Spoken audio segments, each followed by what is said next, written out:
everybody, Russ, the West Ham Network. Hope you are all safe and well. I'm back from outer space. No, from Disney. Anyway, hope you're all safe and well. Happy Tuesday. It's Hammers Headlines in association with the KUMB.com boys. The West Ham gravy train continues. Not one day can we go without a player falling out with someone else or something happening. And ever the case, that was today. Let's start with that. Don't forget to check out KUMB.com. Great forum, great news, great chat, fans all over the world.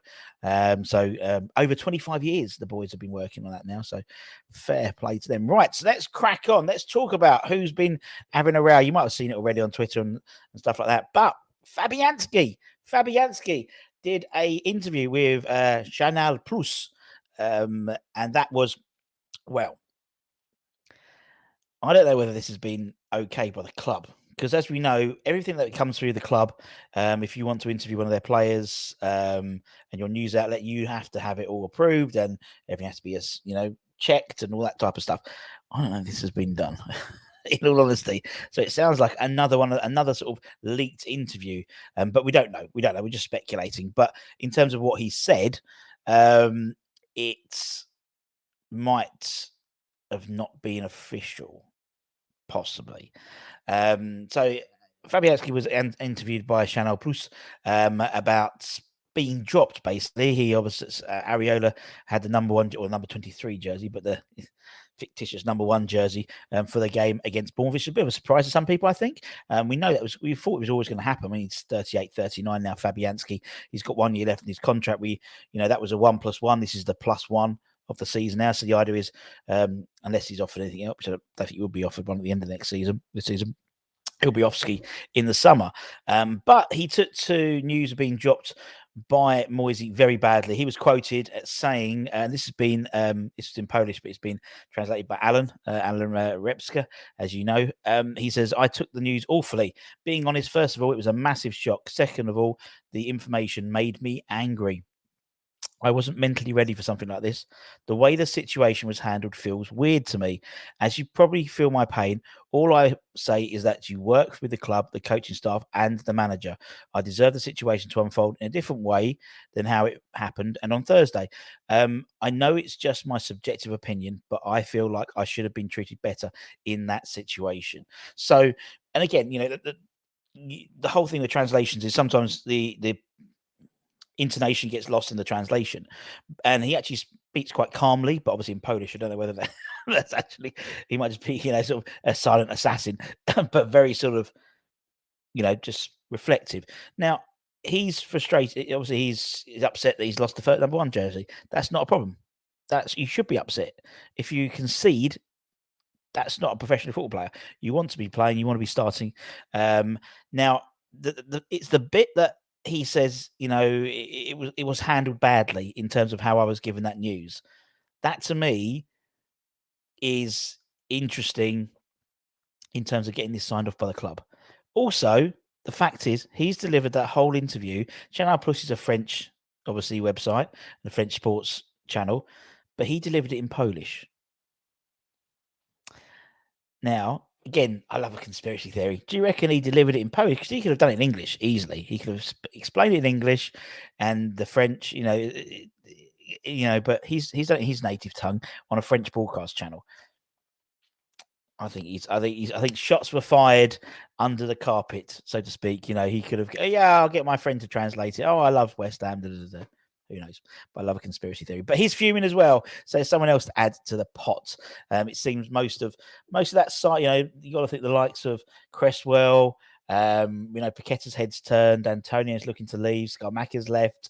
It's not boding well, is it? But one person who's not going to leave, or who might not leave, is Caelan Casey, our under 18 winning. No, it wasn't captain. Cadell was captain, but winning under 18 centre half. He's signed a 4-year deal. Has Caelan? He's currently 18, and so obviously that will take him to the age of 2022. But the club announced a 4-year deal has been signed. Obviously, he made his debut in the UEFA Conference Europa Conference League. You have to say that next year. It's just Conference League next year. Europa Conference League campaign, and has put a pen to paper for a deal which will run out in 2027. Obviously, he played all 6 matches in the under-18s victorious, memorable FA Youth Cup run this season, and it's his second contract with the club. Casey was quoted in saying, "I'm very grateful for the opportunity this contract has given me. It's another step in the direction that I want to go in, and I have to keep pushing on. The club is putting its trust in me, so I'm putting my trust in the club too. I hope it leads to more first team chances and pushing on. I have been here since I was 5. I was over the moon to get my first professional contract. This being a longer term deal means a lot. It really is every boy's dream. All I know is West Ham, so it was an easy decision. It was a special season last year, making my senior debut and winning the FAU Cup, and hopefully I can top that this year." Me too, mate. Me too. He's a big old boy, really tall. You know, I love a big boy. He's very tall, and I think a little bit more meat on the bones. And I think you've got a hell of a player there. And Nobes was quoted saying he's thrilled to see Casey sign a new contract with West Ham. His hard work and dedication has got him this far, and we're delighted that he's set to continue his footballing journey. And Kenny Keane, Kenny. That's neither Kenny Brown or Kevin Keane. It's just the amalgamation of the two. Kenny Brown. Sorry, I'm knackered. I've only got back from Disney last morning. He said, "We are delighted to have Caelan commit his long-term future to the club and continue development with West Ham, his boyhood club." So, next one after, and it's great to see they're tying these guys down to long-term deals. They're looking at how they're developing and this pathway. Of course, the next step is, obviously, he had his senior debut. Can he get more game time next season? Possibly. Obviously, we spoke this morning about Harry Maguire deal being off. Again, smoke and mirrors. I never believe anything in the papers nowadays. And obviously looking at people like Jonathan Tarr, and we're still talking to Man City about Taylor Harwood-Bellis in terms of part of maybe a Paqueta deal. So we'll see. But he's a good player. But as I think it's the next step up, and again, I don't think that's necessary. And some blame has to take in terms of the lack of development of academy players. Full stop. Not just in West Ham. In terms of how it's set up, in essence, he'll be going into the PL2 next year. The PL2, I believe, is set up now differently, so it's more like a NFL type setup now. So you'll have there's no relegation. You've got a pot, like a group of ties around your area. You play them. There's no relegation. Then I think there's sort of a playoff type thing. We end up playing people in other groups and stuff, but they're all the same age group, innit? The old combinations league. That's what got them the meat on the bones. That's what gave them the old hard yards. And actually, if you listen to the interview that JWP had with Chris and Ginge yesterday, he spoke about having to go to Haviland and Waterlooville as a youngster to hear the swearing, hear the roughing up, being roughed up by older professional wily players, that type of thing. And that's what kids need to develop physically, I think. Anyway, that's enough about me. Let's talk about Antonio. Anton mentioned it yesterday, but it's still going along.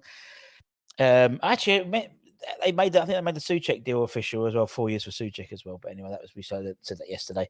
Yeah, Antonio, again, looks like the Saudi league is still looking at him.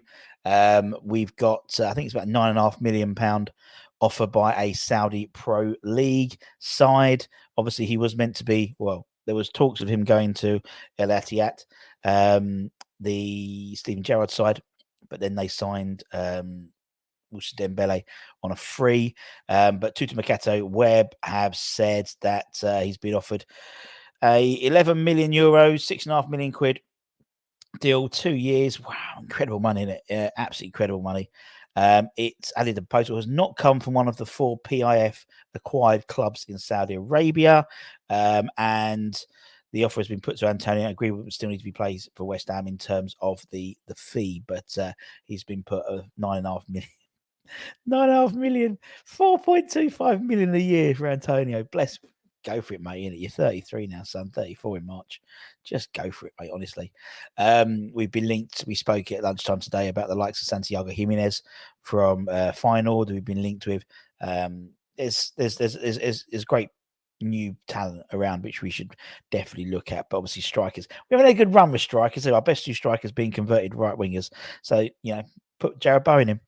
Simples. And in terms of replacements, obviously we spoke about Paqueta and potentially the Man United deal and Man City deal rather. An interesting article, Jacob Steinberg, he's been very busy today, very, very busy as per usual, has stated that Nottingham Forest attacking midfielder Brennan Johnson is a potential candidate to replace Paqueta at London Stadium if he does go. Obviously, loads of players have been linked with for that position, but we've been linked with the 22-year-old Forest star for some time now. And with Paqueta potentially moving to Man City, Johnson would be a really strong replacement. Again, the type of player who would tick both boxes, and both boxes, I mean Moyes' box and Steinton's box. 22, Steinton, tick. In terms of development, great age to bring a player in. Moyes' Premier League experience, he played bloody well last year in the Premier League. Once he got up to the pace the first couple of games, he wasn't all that, but he started flying. I think he'd be an absolute superb addition for us. He can play as a 10, can play as a winger. He'd offer something different inside the final third, a bit like me. And he's young as well. And so I think last year, he got 8 goals and 3 assists in 38 games in the Premier League. And he's got pace, and that's what we need, pace, good technical ability. He's got energy. He can run for the 90 minutes or 100 minutes by the time we finish these games in the Premier League this season. So if we can get him, we quite about 45, 50 million pounds. I don't think that's a bad price. I really don't. In particularly in today's valuation, I think it's a really good price, to be honest, in terms of the potential as well. I mean, don't want to flip. I haven't bought the lad yet, but 3 to 4 years time, you could be looking at 60, 70 million pound player already, and Christ knows what the numbers are going to be like by the time he gets to there. But anyway, let me know what you think about Brennan Johnson. Loads of news. We might even do a news at 10 later on, just because there's so much going on at the moment. But anyway, that's it for me. Take care, stay safe, stay warm, stay humble, keep the faith, my friends, and we'll see you guys very, very soon. Much love. Bye-bye.